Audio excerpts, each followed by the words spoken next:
साथ संगत जी, प्रेम से कहना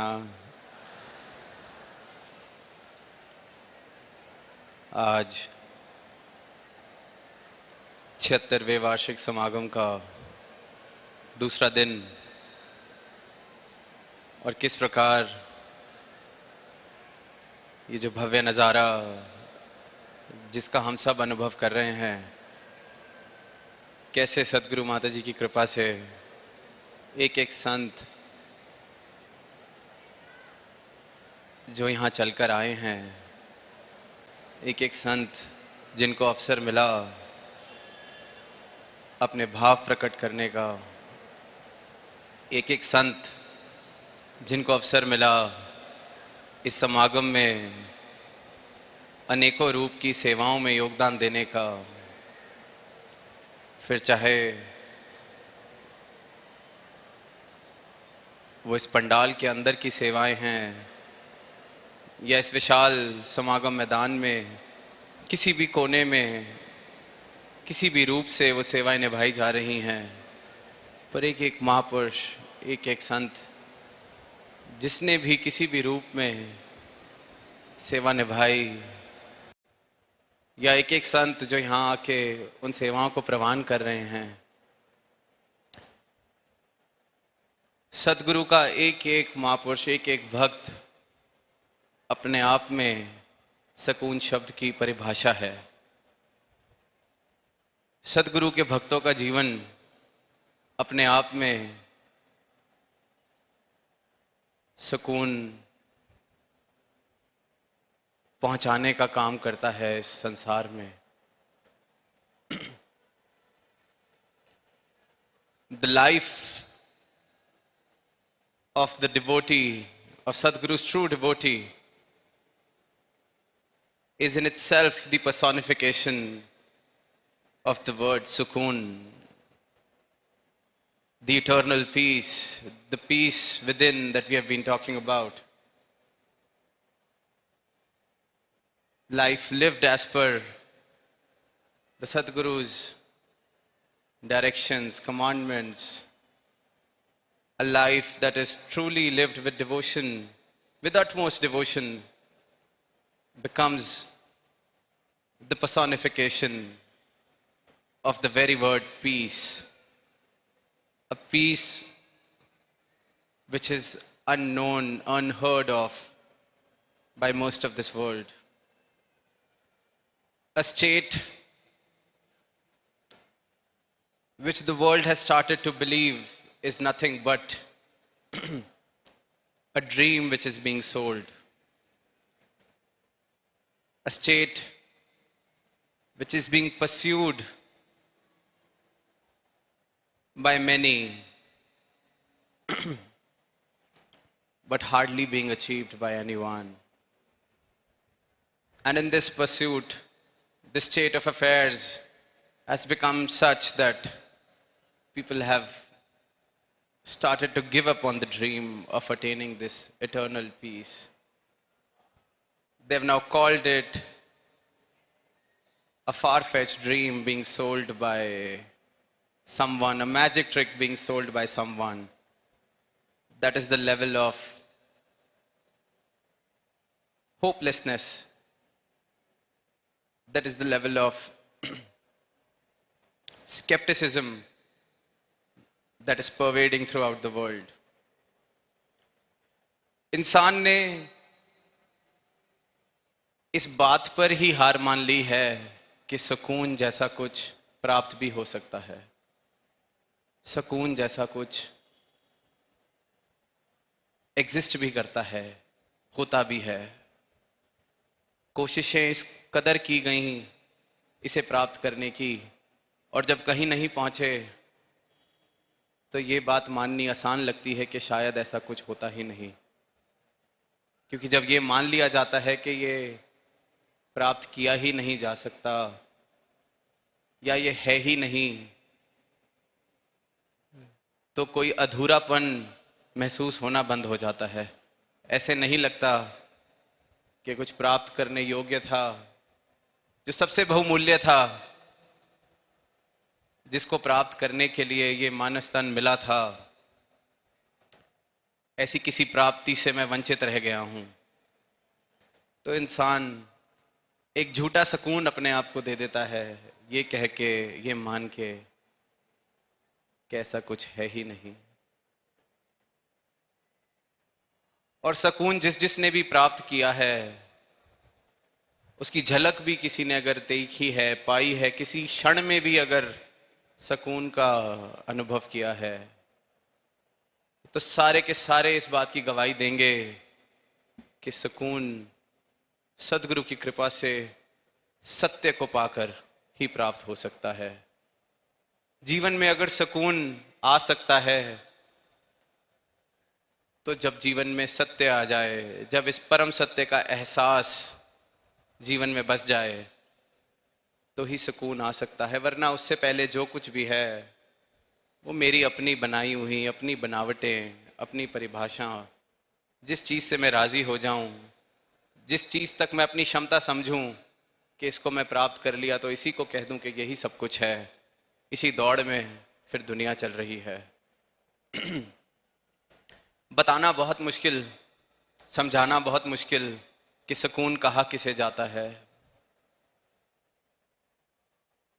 वो अक्सर जो बात बचपन से सुनते आए हैं, जब परमात्मा के विषय में कहा जाता है कि गूंगे का गुड़, कैसे बताए गूंगा कि क्या है भक्ति का आनंद, कैसे बताए भक्त कि क्या आनंद मुझे मिलता है इस भक्ति से। कैसे किसी को अपने दिल के भाव वो बताए कि क्या आनंद मुझे मिलता है जब सदगुरु के दर्शन होते हैं, क्या आनंद मुझे मिलता है जब इनकी एक झलक भी प्राप्त हो जाती है। अब उस नज़ारे को देखने के लिए तो वो भक्त वाली आंख, और वो भक्त वाली आंख भी फिर देने वाला ये सतगुरु। अक्सर इतिहास की किताबों में जब प्रेम का जिक्र होता है तो कई सारी ऐसी कहानियां हम बचपन से जिनका जिक्र संगीत में, साहित्य में सुनते आते हैं। उसी में एक बड़ा प्रसिद्ध किस्सा लैला मजनू का भी। और कहा यह जाता है कि मजनू इस कदर लैला के लिए दीवाना कि उसको और कुछ देखना भी पसंद नहीं, कि देखना है तो सिर्फ उसको, नाम सुनना है तो सिर्फ उसका। और सब ने जा जाके बस यही कहना कि तू क्यों पागल हुआ बैठा है, वो तो देखने में भी कुछ खास नहीं, कुछ खास गुण भी नहीं। तो मजनू ने सबको यही कहना कि लैला को देखना है तो मेरी आंख से देखना पड़ेगा। मजनू की आंख चाहिए लैला को देखने के लिए। और यही अवस्था हर एक भक्त की है कि इस परमात्मा को देखना है, मेरे सदगुरु की कृपा को देखना है, हर कण में इसको देखना है। तो ये जो आंख इन्होंने मुझे बख्शी है, ये पहले प्राप्त कर लो, ये इससे ले लो। प्रसाद संगत सुकून का जिक्र कर रहे हैं। अनेकों ऐसे एग्जाम्पल्स लिए गए, उदाहरण लिए गए सुकून को बताने के। तो दास के मन में भाव आ रहा था, जब डॉक्टर के पास जाते हैं, सेहत अगर किसी कारण ठीक महसूस नहीं होती, तो डॉक्टर इस बात पे समय नहीं गवाता कि स्वास्थ्य कैसा दिखता है, स्वास्थ्य होना क्या होता है। वो पूछता है कि क्या लक्षण है, कहाँ दर्द है, कहाँ बुखार है, क्या चीज़ तुम्हें तंग कर रही है। रोग को हटाने पर जोर दिया जाता है, दवाई उसके लिए दी जाती है। और जब वो रोग हट जाता है, अगर बुखार से पीड़ित थे और डॉक्टर के पास गए और बुखार की दवा दे के बुखार का निवारण हो गया, तो स्वास्थ्य अपने आप प्राप्त हो जाता है। इसी प्रकार सतगुरु भी ये मैं मेरी से दूर ले जाके, ये रोग जिससे मानवता पीड़ित है, मैं का, ऊंच नीच का, जात पात का, छोटे बड़े का, अहंकार का, काम, क्रोध, मोह, लोभ, ये जितने भी शब्द, जितने भी इनके अलग अलग रूप, इन सभी रोगों को मिटा के ये सुकून की अवस्था बख्शते हैं। और जब सुकून जीवन में आना शुरू होता है इनकी कृपा से, तो एक और बात का एहसास कि अभी तक अगर इस सुकून से मैं वंचित था तो उसका कारण सिर्फ और सिर्फ मैं था। मैं था इसलिए तनाव था, मैं हूं इसलिए तनाव में हूं, मैं हूं इसलिए चिंता में हूं, मैं हूं। आज भी सुना कि ये जो दुख का मूल है ये द्वैत का भाव है। जब तक हम दो हैं, जब तक इस परमात्मा से, निरंकार से, इस सत्य से अलग मेरी कोई हस्ती है, इसकी रजा से विपरीत मेरी कोई रजा है, तो तनाव तो बना रहेगा। इसलिए कल सदगुरु माता जी ने समर्पण पर इस तरह से आशीर्वाद दिए सारी साध संगत को कि समर्पण से ही सुकून है। और ये भी बताया कि समर्पण सिर्फ इस शरीर के झुकने का नहीं नाम, समर्पण किसी डर की वजह से झुकने को नहीं कहा जाता, समर्पण किसी ऊंचे ओहदे के आगे झुकने को नहीं कहा जाता। ऐसे तो समाज में ऐसी कई पोजीशंस ऑफ पावर हैं, ऐसे कई ओहदे हैं जिनके आगे सारी दुनिया झुकती है। इतिहास को पढ़ के देखते हैं तो ऐसी कई हुकूमतें हुई जिन्होंने पूरे के पूरे देश को झुकाया, पूरी की पूरी कम्युनिटी को झुका दिया, जिसको हम गुलामी का भी नाम देते हैं। पर उस झुकने में सुकून और आनंद बिल्कुल भी नहीं। सुकून सदगुरु ने बताया कि समर्पण से, दास भावना से। और दोनों में फर्क ये कि वहां जोर जबरदस्ती है, वहां डर है, वहां दंड का डर है, क्या परिणाम होगा अगर नहीं झुकूंगा। तो वो शरीर जरूर झुक जाएगा। शायद मैं ताउम्र काम भी इच्छा अनुसार कर लूंगा किसी के, पर जीवन भर वो तनाव, वो रंजिश मेरे दिल में बनी रहेगी। पर जहां ये समर्पण और दास भावना, क्योंकि ये जो झुकना होता है ये सदगुरु के प्रेम के आगे, सदगुरु की इस हस्ती के आगे मैं स्वयं का समर्पण अपनी इच्छा से, अपनी स्वतंत्रता से करता हूं। परमात्मा किसी को जोर जबरदस्ती अपने दर पर नहीं झुकाता, सदगुरु किसी को जोर जबरदस्ती अपने दर पर नहीं झुकाता। ये तो खुद को दास कहते हैं।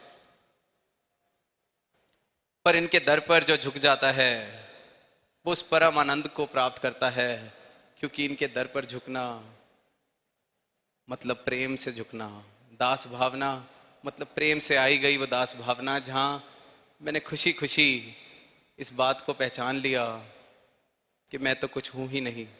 इस बात का एहसास हो गया कि आपने मुझे प्रवान कर लिया। इसी से सारे सुख हैं, इसी से सारा आनंद है। अभी गीत की पंक्तियां भी सुनी कि तेरी चरना दी धूली दे जर्रे मैल दिल दी मेरी धो गए। सारे का सारा सार सुकून प्राप्त करने का इन पंक्तियों में मिल जाता है कि इनके चरणों की धूली से मेरी मैल, मेरी मैं की मैल, मेरा अहंकार, मेरे होने की इच्छा, ये जो बार बार मैं खुद बाधा बन जाता हूं अपने सुकून की, आपकी चरणों की धूली से ये सब मिट जाता है। और जो रह जाता है वो सुकून है। हुन तां एक सतगुरु मन विच वसिया, मेरी होशां तो दो मिट गए। ये जो दो से एक की यात्रा है, अब तक तो जो मैं परछाई अपने साथ लेके चलता हूं, जो हस्ती मैंने अपनी बना ली है, जो ये परछाइयों की लड़ाई में मैं जीत हार के विषय से अपना सुकून खोए चलता हूं कि मेरी परछाई किसी और की परछाई से छोटी है या बड़ी, मेरी परछाई पर किसी ने पैर रख दिया, कोई जानता नहीं मैं कौन हूँ। अभी तो इन्हीं परछाइयों की लड़ाइयों में जब तक मैं फंसा रहूँगा तो सुकून तो जीवन में आ नहीं सकता। और जब ये बात समझ आ गई कि मेरी परछाई, ये जो माया, ये जो भ्रम मैंने पाले हुए हैं, यही कारण है मेरे और सुकून के बीच में बाधा का, तो फिर इनसे भागना नहीं, क्योंकि भागकर भी कहाँ पहुंचेंगे। कहीं पढ़ा दास ने कि कोई इंसान, उसको अपनी परछाई से ही फोबिया हो गया, एक डर बैठ गया अपनी परछाई से, तो ताउम्र भागता रहा और भागता भागता ही प्राण छोड़ दिए। उसको कोई मिला नहीं ये बताने के लिए कि परछाई से बचना है तो जाके पेड़ की छाया में बैठ जाओ। और ये जो माया रूपी परछाई हमने अपनी भ्रमों की, अहंकार की, जो कल सदगुरु ने कहा कि इकट्ठा करने में तो पूरी उम्र लगती है, पूरी उम्र से बनाई गई परछाई इतनी बड़ी जो मैं लेके चल रहा हूं, तो वो जो इनकी दो तलियों का ज्ञान है उसकी छाया में जाके ये मिट जाती है, सहज में ही खत्म हो जाती है। तो ये जो जीवन मिला है, ये अवसर मिला है, ये सुकून की अवस्था को प्राप्त करने का, ये सबके हिस्से बराबर आया है। ये कहीं भी भेदभाव नहीं इसमें कि कोई किसी कोटे से, कोई किसी खास पेपर को पास करके इस धरती पर आया है जिसका सुकून को प्राप्त करने का चांसेस ज्यादा हैं। ये सब बराबर एक अवसर लेके आए हैं और ये सतगुरु इसलिए सारे संसार के लिए यही पैगाम, यही परोपकार करते हैं कि जिस अवस्था को प्राप्त कर सकते हो जीवन में उसको कर लो। ये जो जीवन सुंदर बन सकता है इसको सुंदर बना लिया जाए, वरना कहाँ जहाँ स्वर्ग के नज़ारे बन सकते हैं वहाँ कहाँ तुम नरक से भी बदतर जीवन जी रहे हो। वहाँ कहाँ तुम हर छोटी बात पर रंजिश, तनाव, नफरत, इस आग में जल रहे हो। और इंसान बहुत बड़ी भूल करके बैठता है, ताउम्र ये सोचता है कि स्वर्ग में सारा आनंद मिल जाएगा, जीवन का स्वर्ग प्राप्त हो जाएगा किसी दिन। और ये सहज में ही ऐसी कृपा करते हैं कि जहां हम जाएं स्वर्ग अपने साथ लेकर चलते हैं। ऐसा आनंद, ऐसी अवस्था, क्योंकि इनकी शिक्षा, इनका ज्ञान, ये जो पंक्तियां भी हैं कि आज में सुकून, कल में सुकून, सदगुरु के ज्ञान से हर पल में सुकून। तो सदगुरु का ज्ञान जब जीवन में बस जाता है तो इस बात का एहसास जीवन में बस जाता है कि मैं हूं कौन, मैं हूं क्या, कि ये जो परमात्मा का अंश जो मैं हूं, मेरा असल रूप, मैं खुद को फिर ये आत्मा के रूप में इस सत्य के साथ एक मिक बिठाकर जानता हूं। तो जीवन को देखने का, जीवन को जीने का नजरिया ही बदल जाता है। तो फिर जहां जाएंगे ये सुकून अगर खुद मेरे अंदर होगा तो जहां जाऊंगा वो सुकून मेरे साथ चलेगा। कल भी सच्चे पातशाह ने बात फरमाई मानवता के नाम संदेश में कि जिसके दिल में खुद ही तनाव, चिंता, रंजिश, वो चाहकर भी किसी को सुकून कैसे देगा। उसको स्वर्ग के दरवाजे पर भी छोड़ाया जाए वो वहां भी नरक बना लेगा। कहीं पढ़ने को मिला कि ऐसे ही किसी आदमी ने अपनी जीवन की यात्रा पूरी करी तो अब बैठे हैं, जैसे सुनते आए हैं कि स्वर्ग और नरक के दरवाजों पर हिसाब किताब चल रहा है कि कहां भेजा जाए। तो ताउम्र जीवन ऐसा जिया गया कि जाना तो नरक में ही बनता है। तो वहां जो अकाउंटेंट हैं वो कह रहे हैं आपका हिसाब किताब जोड़ लिया है, नरक में जाना पड़ेगा। तो आगे से जवाब देता है कि आप मुझे क्या नरक में भेजेंगे, मैं तो ताउम्र जितनी उम्र जी है नरक में ही रहा हूं, जहां गया हूं नरक ही बनाया है। सारे ऐसे काम किए हैं जो नहीं करने चाहिए थे, सारी खुशियों से हाथ धो के बैठा हूं, आप मुझे नरक में क्या भेजेंगे, नरक तो मेरे साथ चलता आया है। कहानी पढ़ी तो दास को वो शायर की पंक्तियां, जो गुजारी जा ना सकी हमसे, हमने ऐसी जिंदगी गुजारी है। कि ऐसा जीवन काटते गए जिसको एक उत्सव की तरह जिया जा सकता है, सेलिब्रेशन की तरह जिया जा सकता है, उसको सजा की तरह काटा गया। अब वो जो अकाउंटेंट थे उनको भी थोड़ी ठेस पहुंची कि ये तो पहली बार ऐसा सुनने को मिला है कि इसको नरक में कौन भेज सकता है। तो वो आगे से जवाब देता है कि चल तेरे को फिर मैं स्वर्ग में भेज देता हूँ। तो कहता है वो भी आप नहीं कर सकते, क्योंकि आप मुझे वहां भेजेंगे तो मैं आपके स्वर्ग को भी नरक बना दूंगा, क्योंकि मेरा नरक तो मेरे साथ ही चलता है। और यही इंसान की दशा है, नश्वर में शाश्वत की तलाश कर रहा है। जो खत्म होने वाला है उसे सब कुछ मान के बैठ रहा है।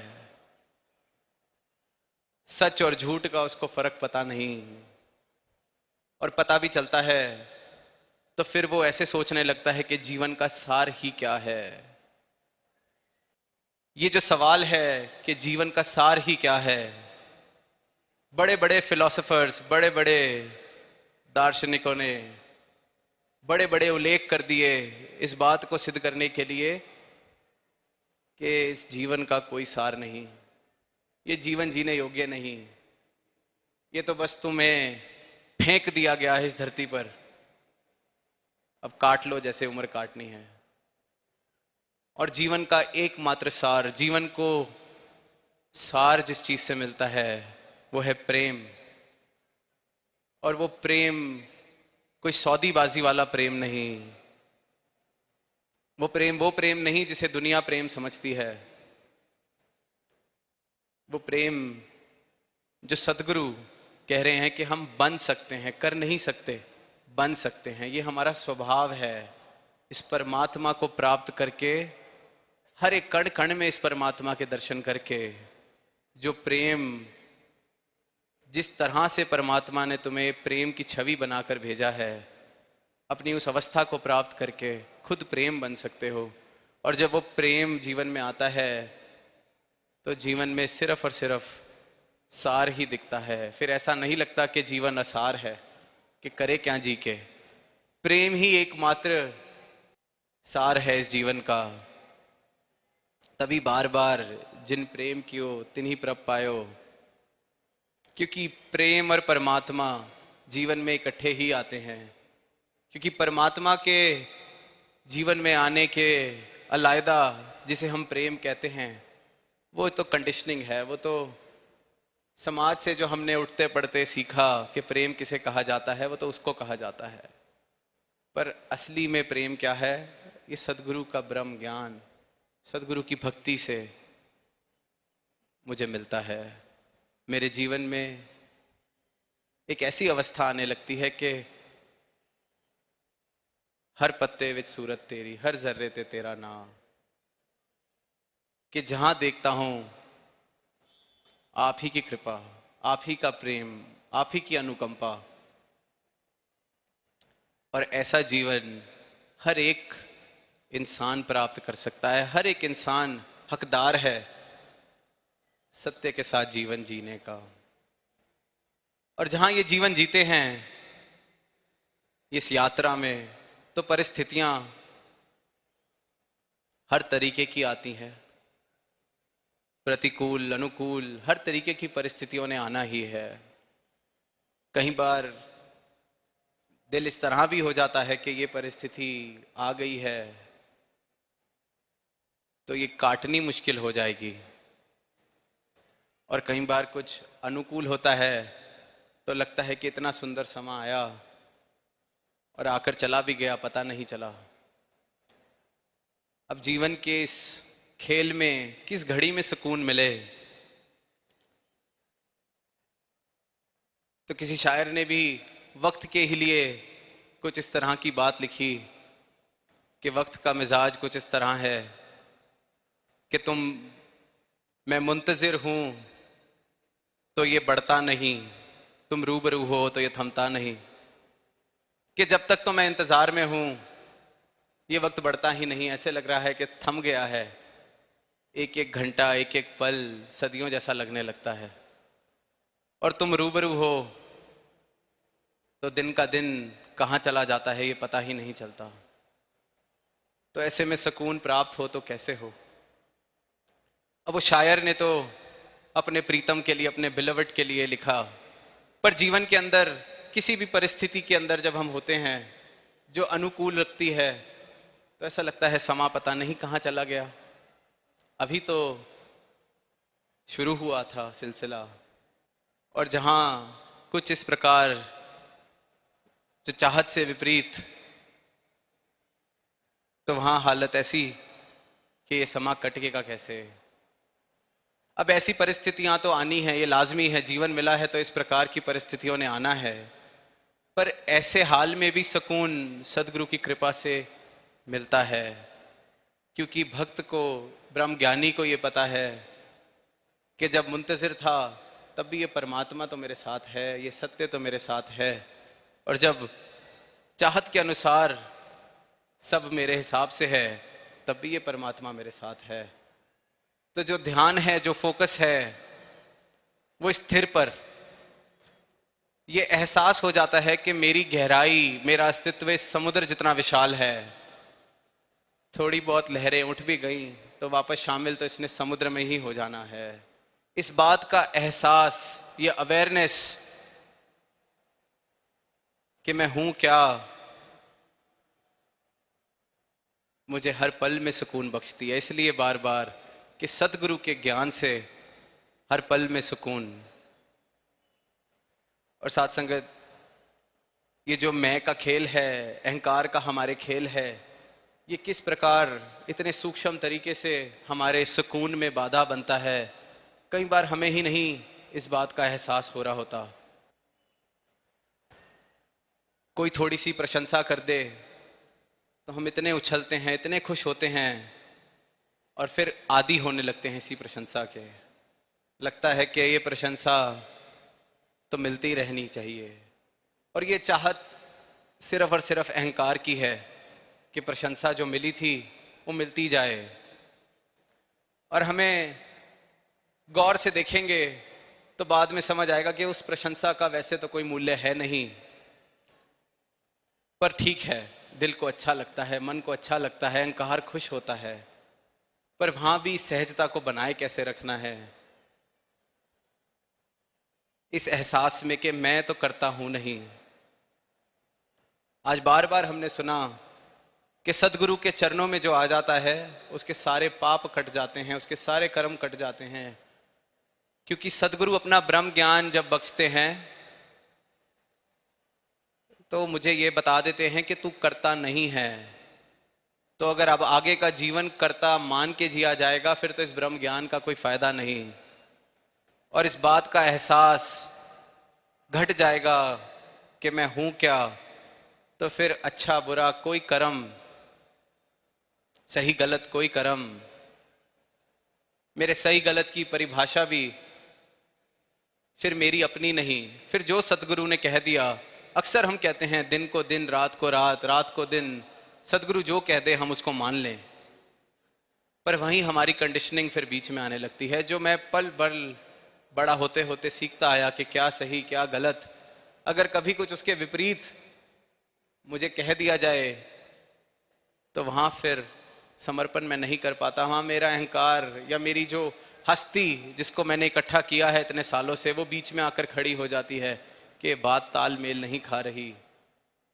आज कुरुक्षेत्र के मैदान का भी जिक्र हुआ कि किस प्रकार अर्जुन हथियार नहीं उठा पाया, क्योंकि सही गलत कि मैं कैसे अपने परिवार के खिलाफ युद्ध कर सकता हूं, ये तो ठीक नहीं, ये तो नैतिक बात नहीं।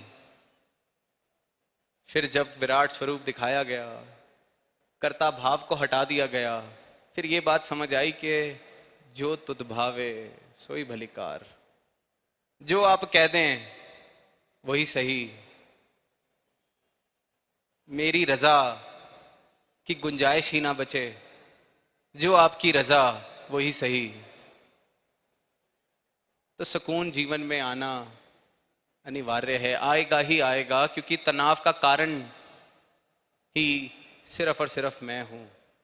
एकमात्र मेरा होना तनाव का कारण है। प्रशंसा की बात हो रही थी। अक्सर ऐसा हो जाता है, कभी अवसर मिला अपने भाव रखने का, गीत गाने का, कविता पढ़ने का, तो महापुरुषों ने उसके बाद कहना कि आज तो आपने कमाल कर दिया, दिल को छू लिया आपके वचनों ने, निरंकार के साथ लिव जुड़ गई आपका गीत सुन के। तो अंदर जो उछल कूद मचती है, खुशी मचती है, बहुत ही अच्छी लगती है। और फिर हम सब क्योंकि संगत जाते हैं, महापुरुष हैं, हमारी वोकैबुलरी एक हमारा जवाब है कि सब इनकी कृपा, ये करवाने वाले, इन्होंने गवा दिया, इन्होंने बुलवा दिया। पर अगली बार जब फिर उससे भी बेहतर बोला और नीचे उतर के किसी ने नहीं कहा कि आपके वचन सुन के आनंद आया, तो मैं कहीं ना कहीं ढूंढने लगता हूं कि कोई तो मिल जाए, थोड़ा सा तो कह दे कि आज भी बहुत अच्छा बोले, ताकि मैं आगे से ये जवाब तो दे सकूं कि इन्होंने बुलवा दिया, इन्होंने कहलवा दिया, इन्होंने गवा दिया। तो ये जो जवाब ये वाला देने की आतुरता कि मैं सदगुरु का नाम ले दूं, मेरी कोई तारीफ हो, तो ये भी मन का खेल, ये भी अहंकार का खेल, जिससे कई बार हम इन छोटी छोटी चीजों की वजह से अपना सुकून गवा बैठते हैं कि आज किसी ने कुछ कहा नहीं, आज कोई कमी रह गई। ऐसे छोटे छोटे खेल इंसान खेलता जा रहा है, और जब समझ आएगा कि इस प्रशंसा की कोई कीमत नहीं, मैं करता हूं ही नहीं। और दुनियादारी में भी देखते हैं तो प्रशंसा का कोई मूल्य नहीं।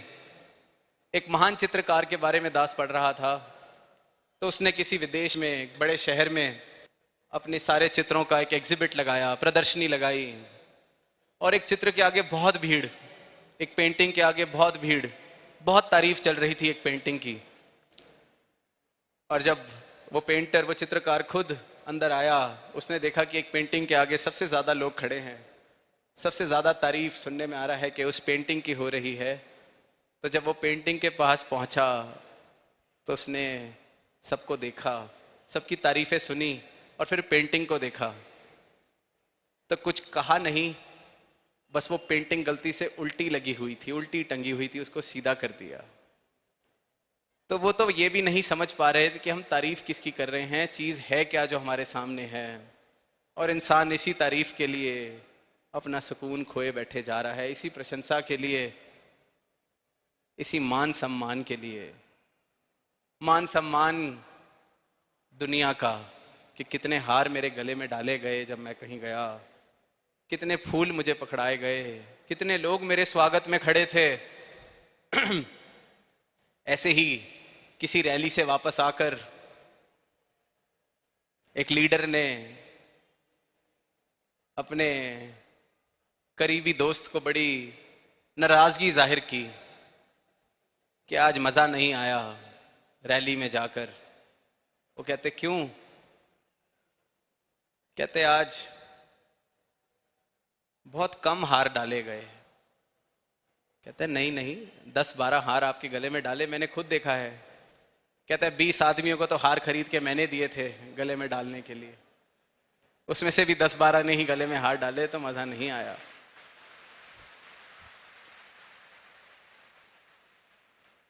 तो ये जो दौड़ है इस झूठी हस्ती को और बड़ा करने की, इस झूठी परछाई को और विशाल करने की, इस सपने को और गहरी नींद में जाकर देखने की, ये सिर्फ और सिर्फ सदगुरु का ब्रह्म ज्ञान जब जीवन में आता है, जब सच और झूठ की परिभाषा, सत्य क्या है ये समझ आता है, तो जीवन सुकून की यात्रा, और जीवन में हमारी यात्रा भी सुकून से होने लगती है। वो कोई एक्सटर्नल स्टिमुलस का वेट नहीं करती, किसी भारी कारण का वेट नहीं करती। इंतजार किसी भारी कारण का नहीं है सुकून में रहने के लिए। सुकून ये ऐसा बख्शते हैं कि सुकून मैं बनने लगता हूं। इनकी कृपा से ऐसा समर्पण मेरे जीवन में आता है कि तू करता तू भया मुझ में रही ना हूं, कि मैं हूं ये भाव भी जीवन से कब सहज में खत्म हो जाता है। अब तू ही तू, तेरी रजा ही सारी रजा है, मेरी रजा रहे ही ना, क्योंकि जब जब मेरी रजा को मैं बीच में लाया तो मैंने सुकून को अपने खोया। जो आपने मुझे देकर ही भेजा है इस धरती पर, मुझे वापस लौटाया, जिसको मैं खो बैठा था मैं उसको फिर खो बैठता हूं जब अपनी मैं के साथ अपने आप को जोड़ने लगता हूं। इसलिए बार बार कहा जाता है कि भक्ति का फल भक्ति। ये भक्ति किसी साधन की तरह नहीं की जानी चाहिए कि किसी लक्ष्य को प्राप्त करना है इसलिए भक्ति की जा रही है, कोई धन संपत्ति प्राप्त करनी है इसलिए भक्ति की जा रही है। भक्ति का एकमात्र फल है, वो भक्ति खुद है। भक्ति खुद ही गंतव्य है, भक्ति कोई साधन नहीं। इसी राह पर इस परमात्मा से एकमिक हुआ जाएगा और ये कृपा करते हैं कि एक एक संत इस परमात्मा से एकमिक होता है, अपने जीवन में ऐसे सुकून की अवस्था को प्राप्त करता है कि दुनिया में कोई उथल पुथल हो भी रही हो, आ भी रही हो, तो उसके भाव भी कुछ इस प्रकार हो जाते हैं कि आने दे तूफान अगर आता है तो खुदा खुद कश्ती का हाफिज है। मुमकिन है कि उठती लहरों में साहिल चलता आ जाए, कि तूफान अगर दुनिया के आएंगे भी तो मेरी कश्ती का तो हाफिज ये खुदा है, ये परमात्मा मेरा सतगुरु मेरी कश्ती को चला रहा है। तो ये चाहे तो लहरों से ही साहिल को ले आए। और ये तो साथ संगत जिसकी कश्ती का खुदा ये सतगुरु हाफिज है, उसको लहरों की भी जरूरत नहीं। वो लहरों के अंदर ही जिस पल इनके हाथ में थाम दी अपनी कश्ती, वो साहिल पर पहुंच ही जाती है, फिर तूफानों का भी कोई डर नहीं रहता। ये दुनियादारी के शेर हैं जहां पर लहरों से उम्मीद की जा रही है कि साहिल आ जाएगा। यहां लहरों की फिर कोई गुंजाइश ही नहीं बचती, साहिल पर लाकर ये खड़ा कर देते हैं।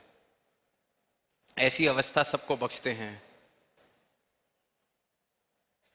तो निरंतर जहां सुकून का जिक्र किया जा रहा है, तो सुकून की एकमात्र बाधा, अगर मैं जीवन में इस सुकून को नहीं महसूस कर पा रहा, वंचित रह रहा हूं, तो कहीं ना कहीं मैं अभी भी समर्पण पूर्ण तरह से कर नहीं पाया। फिर शायद मैं भी अभी थोड़ा थोड़ा, अभी अपनी एक डिग्री का आज समर्पण करा है, कल दूसरी का करूंगा, अपने अनुभव का उसके कुछ वर्षों बाद करूंगा, अपने रुतबे का उसके कुछ वर्षों बाद करूंगा। तो ऐसे तो सुकून से मैं वंचित रह ही जाऊंगा। क्योंकि अगर हम सोचें कि इतना सब कुछ छोड़ दिया है, थोड़ा सा ही तो बचाया है खुद को, सुकून क्यों नहीं मिल सकता।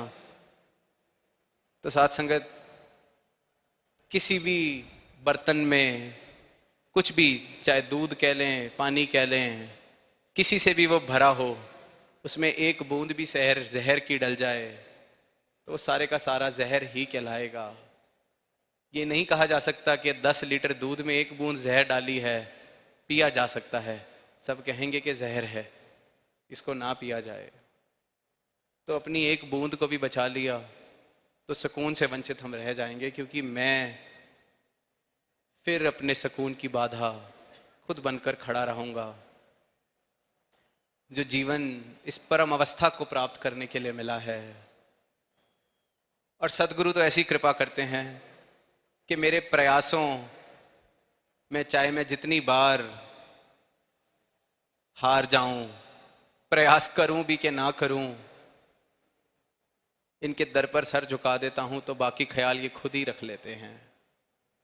पर जहां ये जीवन की यात्रा करनी है, जहां जीवन की परिस्थितियों से गुजरना है, वहां खुद का समर्पण अगर पूर्ण रूप से कर पाएंगे तो अवश्य ये जो जीवन मिला है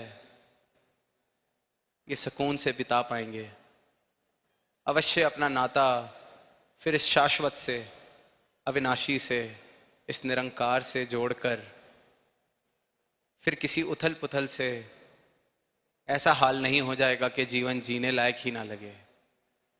जीवन का सार, इस परमात्मा का जो प्रेम, इस परमात्मा का एहसास, ये जो मेरी अपनी पहचान मुझे सदगुरु ने दी है,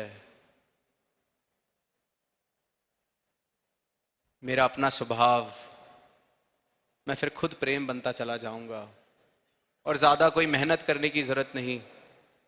मेरा सर अपनी खुशी से इनके चरणों में झुका रहे तो सुकून भी प्राप्त होगा, प्रेम भी मैं बनता चला जाऊंगा। जैसे पानी को अगर उबाला जाए तो कोई ज्यादा मेहनत नहीं करनी पड़ती पानी का भाप बनाने में, पानी को बस 100 डिग्री पर पहुंचाना पड़ता है, बॉइलिंग पॉइंट पे। अगर पानी 100 डिग्री पर पहुंच जाए उबलते उबलते तो वो भाप में बनने लगता है।